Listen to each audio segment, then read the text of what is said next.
What happens when a narcissist realizes you have discovered their evil? While they might have an inkling that something is amiss, grasping the full scope of the situation eludes them. They remain oblivious to the manipulation they endure, attributing the individual's behavior to a severe mental disorder.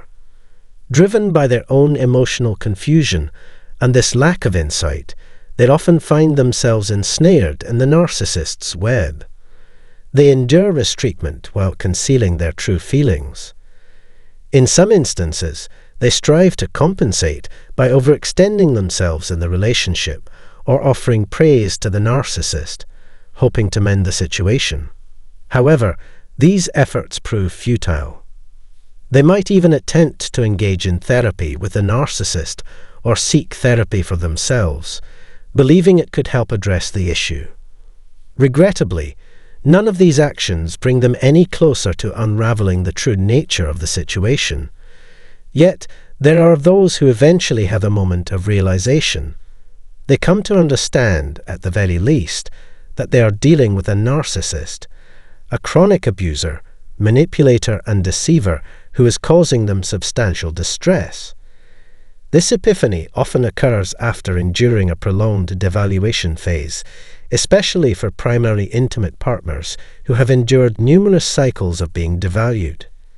Secondary intimate partners, or those engaged in covert affairs, may realize this truth more swiftly due to their deeper emotional involvement in the relationship.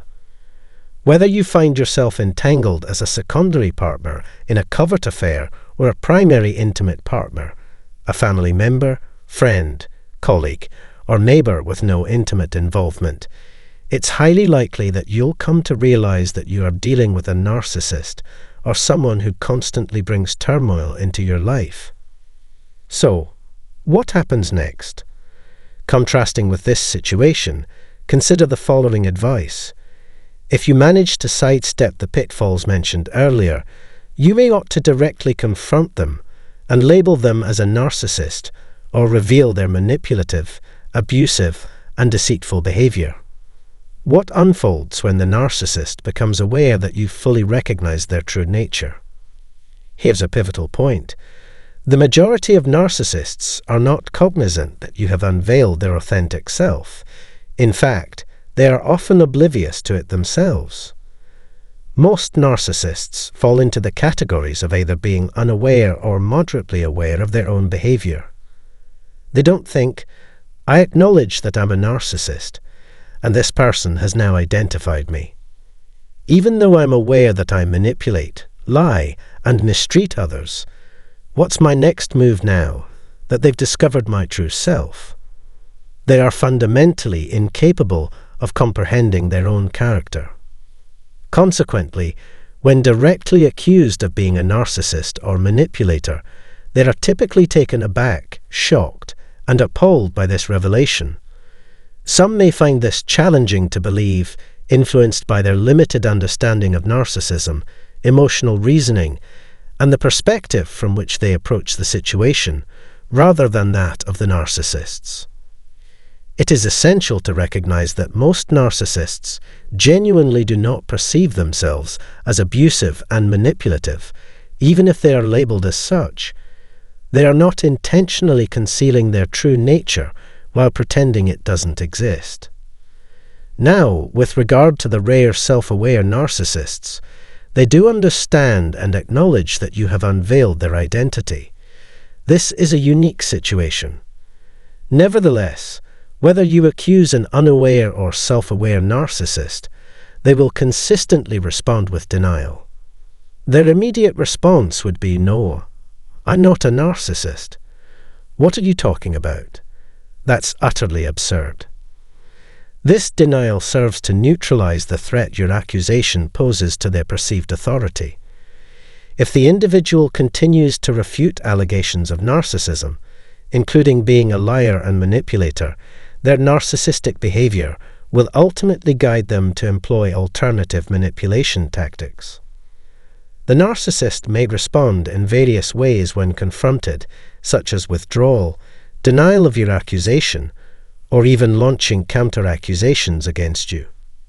To silence you, They might resort to physical aggression or launch into complex, ambiguous monologues in an attempt to discredit your claims. A moderately self-aware narcissist might occasionally respond with statements like, "I can understand why you might see me as a narcissist," or "I can see how you arrived at that conclusion and why it concerns you." However, it's important to note that these responses do not entail an admission of guilt. An individual may further assert, "While I do recognize certain similarities, I don't believe it's entirely accurate," or even, "I can see why you hold that opinion. There are times when my behavior may appear that way. Maybe I need help." Nonetheless, research in this area indicates that these admissions are not genuine. They serve as manipulation tactics employed by moderately self-aware narcissists who feign remorse and compassion while promising change, a promise that often proves to be empty. In any case, these specific types of narcissists do not acknowledge or embrace your understanding of their true nature. Instead, they primarily employ denial as their initial line of defense and utilize further manipulative strategies to counter your insights. Accusing a narcissist doesn't automatically lead to the termination of the relationship. If you're a secondary source rather than their primary intimate partner, they might put you on pause or place you on the shelf. The critical factor is how your behavior changes after you become aware of your association with a narcissist, not the accusation itself. Regardless of their level of self-awareness, lesser or mid-range, or degree, greater or ultra, the narcissist will sense that something is amiss if your behavior undergoes a significant shift. For instance, repeatedly accusing a lesser or mid-range narcissist, even if it appears to boost their ego, can be seen as a challenge to their authority, prompting them to take action to regain control. Suppose you stop complying with the narcissist's requests or responding in the expected patterns of interaction. These changes in behavior can be perceived by the narcissist. In the past, you might have pursued the narcissist when they gave you the silent treatment, asking them to open up or return home. However, ceasing these behaviors signals a significant change to the narcissist. Changing your behavior has a more substantial impact on the narcissist than merely accusing them of narcissism.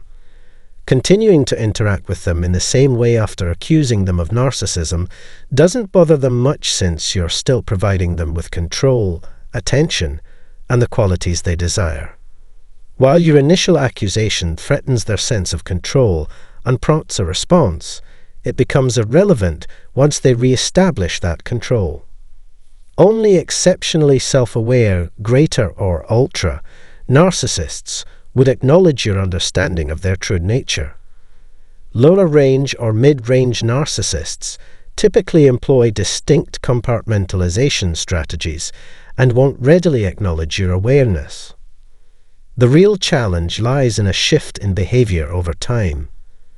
You can choose to level accusations against the narcissist, stop complying with their demands, or simply respond differently. This involves reducing the attention they receive, consistently challenging their authority, and withholding specific benefits they previously enjoyed. An extremely self-aware, greater or ultra narcissist might recognize that your changed behavior indicates you've identified them. A lesser or mid-range narcissist may not consciously grasp this, but will intuitively sense that something is amiss due to your consistently challenging behavior. If you're a secondary source, you might go through a brief devaluation period, followed by neglect as the narcissist turns their attention to someone else. If you're the primary intimate partner, the devaluation intensifies, and the narcissist may attempt to regain control before granting a respite. If these strategies fail to restore your behavior to their initial standards, they may cut ties with you. They respond to your changed behavior, perceiving you as a significant and potentially long-lasting threat to their dominance, by completely disengaging from you.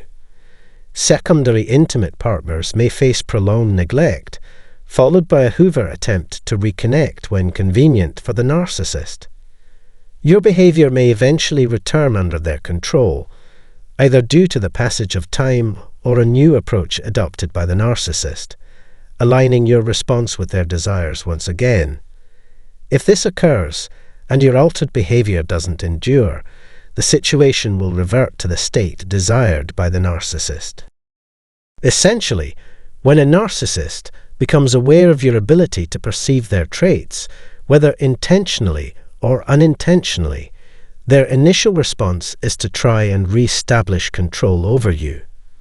This realization is often accompanied by an accusatory statement from the individual and, most importantly, a change in behavior. If the narcissist cannot regain control, they are likely to cut all ties with you if you are their primary intimate partner, or put you on the shelf for an extended period if you are a secondary source. That's the typical sequence of events. We value your attention and dedication in delving into the intricate dynamics of dealing with a narcissist.